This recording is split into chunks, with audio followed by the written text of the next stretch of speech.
O que é o hook, tá? Que foi lançado aí com o React 16.8. É o seguinte, basicamente, se a gente quisesse lidar com o estado em um componente em React, a única forma que a gente tinha, até antes, né, de ser lançado o hook, era fazendo uma classe, tá?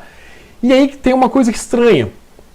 Classe, ela é meio estranha no sentido de ela não é tão funcional, né? Então assim, a gente sempre bate no peito e fala que o React ele é mais funcional e tudo mais.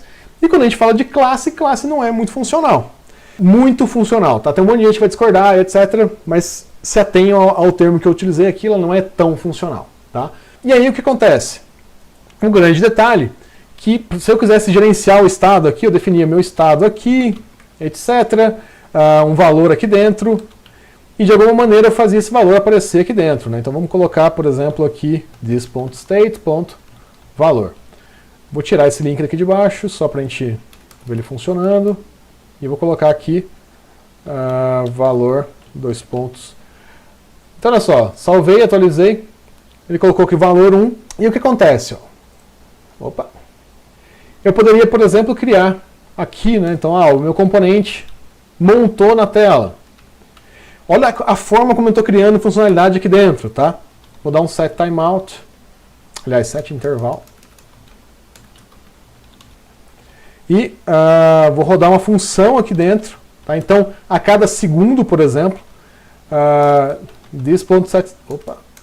setState valor é igual a this.state.valor mais 1. Então, a cada segundo, eu vou variar esse valor aqui dentro do estado. Alterei o meu estado interno, eu troco o valor na tela. Então, o React vai reagir, tá?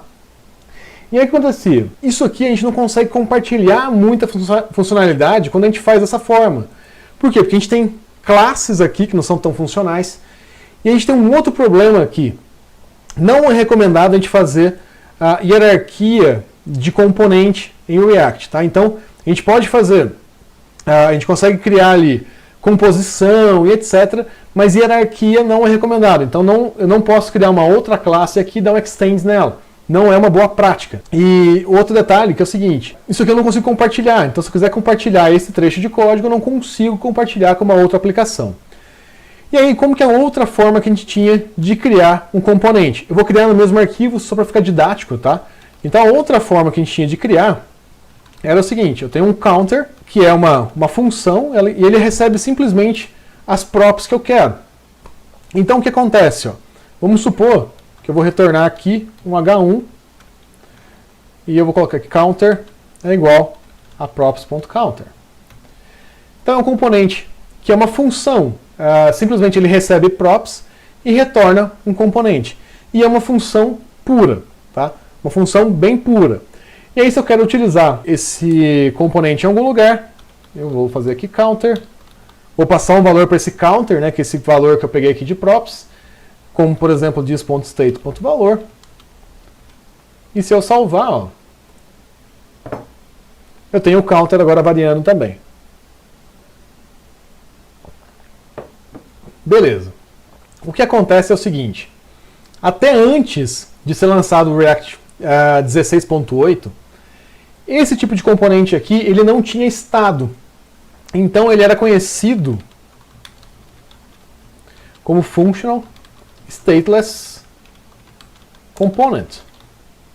E esse cara aqui é simplesmente uma classe ES6, né? Então componente ES6. Então o que acontece? Functional Stateless Component.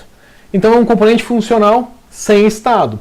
Porém, agora com o hook, ele não necessariamente precisa ser sem estado mais. Então olha só que legal. Agora eu consigo ter estado nesse cara. Então como que a gente pode fazer? Eu posso pegar, por exemplo, ó, nesse cara aqui, vamos importar aqui um hook. Então use state, por exemplo. E eu consigo fazer esse cara aqui agora ter um estado. E aí o que é legal? Eu simplesmente declaro o meu estado aqui.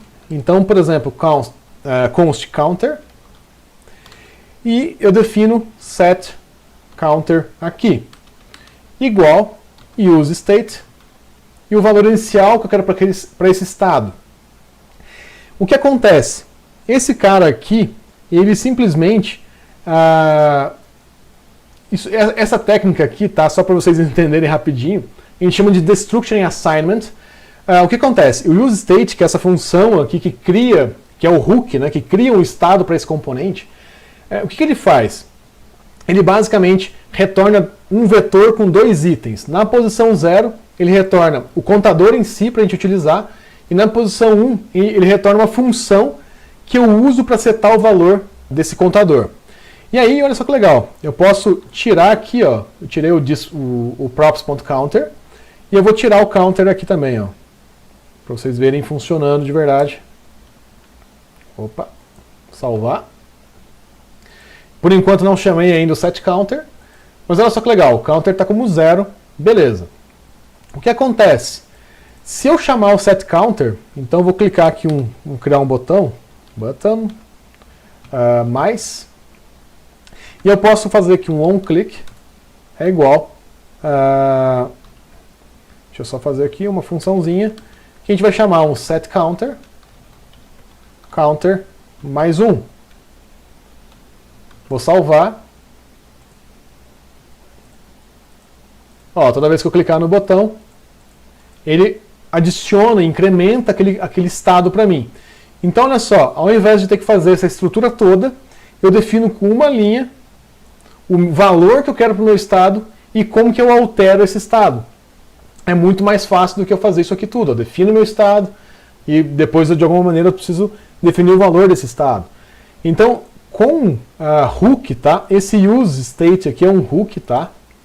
E aí, nesse caso aqui, agora ele não vai ser mais chamado de stateless, porque ele tem estado. Então, um componente em forma de função, a partir de agora, ele pode ter um estado interno. A gente consegue reutilizar, inclusive, esses hooks. Então, se eu quiser criar um hook personalizado para minha aplicação, eu consigo, tá? E aí eu consigo importar esse cara personalizado e reutilizar. Seria a mesma coisa de eu reutilizar esse cara aqui em diferentes componentes que eu tenho que fazer um contador, tá? Vai funcionar, tá? E o componente ele fica muito mais funcional, então fica muito mais fácil. Eu posso testar simplesmente somente os meus hooks, tá? Os meus custom hooks, e depois eu posso simplesmente usar ele aqui dentro do meu componente. Fica muito mais fácil, tá? Então dá para a gente ter outras formas de lidar com a gestão de estado utilizando hooks. Tá? Outra coisa que é bastante importante, que é bastante legal, a gente consegue também utilizar outros hooks como useContext, useEffect. Existem outros hooks que a gente pode fazer e a gente pode combinar e utilizar dentro do nosso componente. Então, agora a gente consegue criar componentes simplesmente dessa forma aqui, né, de uma forma muito mais funcional, sem precisar lidar com escopo, contexto e etc. que acontece dentro aqui do componente como classe. Então eu tenho que usar o this, eu não preciso usar o this mais, é tudo variável pura.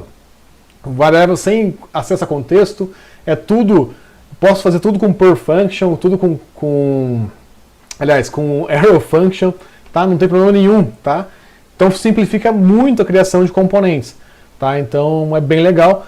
Outra coisa que é importante, ele é compatível, né? Então eu não preciso abandonar minhas classes agora, eu consigo fazer os meus componentes sem precisar abandonar, tá? Então eu consigo conviver com as duas formas aí, até conseguir depois de fato migrar de vez, tá? Então é possível a gente continuar utilizando aí a classe S6 normal para fazer gestão de estado, ou ainda utilizar hook, tá?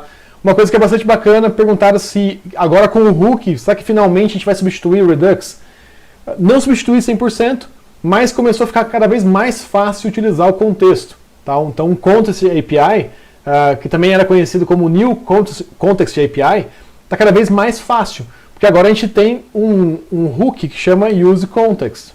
Tá? Então a gente consegue cada vez mais agora ter esse tipo de acesso e esse tipo de facilidade para gerenciar o contexto.